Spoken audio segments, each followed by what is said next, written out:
One of the biggest mistakes that I see new sellers make on Fiverr is that they just set up one gig. If the gig doesn't take off, they just leave Fiverr. They say, Fiverr platform doesn't work, I'm out of here, and they miss out on a great opportunity. The reality is that even sometimes you'll have a good gig, it makes sense for people, it delivers value, but it's just not popular with the buyers. It might not be the right place to sell it. An example of that was one of my earliest gigs was I said I'd do a review of your Twitter profile to help increase engagements. Now, this isn't active anymore simply because it didn't work out. Nobody wanted it.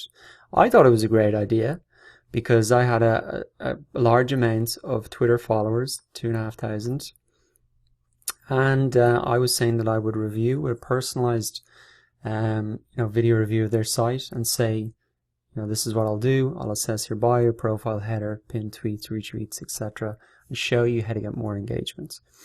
Now, if I'd have stopped there, I would have, never done well on Fiverr. But I put it out there. I didn't put a huge amount of time into setting up the video, etc. I got it out there as early as possible. I saw that it wasn't a winner, and I just pause the gig and I move on to the next thing. So that can happen even if you're delivering something valuable. It might not just be popular enough on Fiverr. There mightn't be the right audience for it. Now, this could be a service that could work somewhere else, but it didn't work on Fiverr, and so you just got to accept that and move on. So what I would encourage you to do is to take advantage of as many gigs that your level allows you to do, and to set up as many gigs as possible.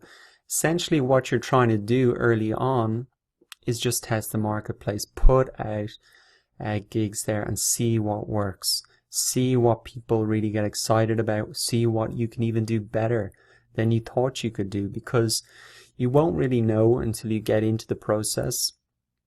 And some gigs that you set up, you'll find efficiencies and ways of doing it better and ways of delivering more value that you can't really find in some of the other things that you offer. And so in terms of choosing your gigs, don't worry about it too much. Just take advantage and set up as many as possible and see it more as an experiment and a testing process, really then nailing it right, getting it right from the first time. So if you're a new seller, you can set up 7 active gigs.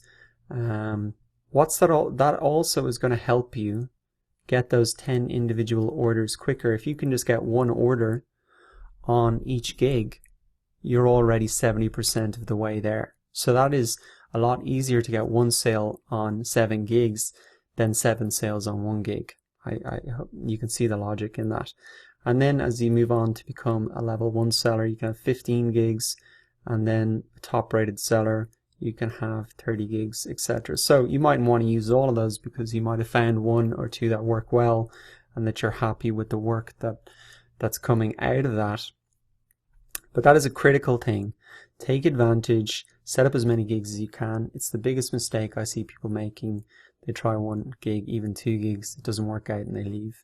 So don't make that mistake, and set up as many gigs and just test the marketplace.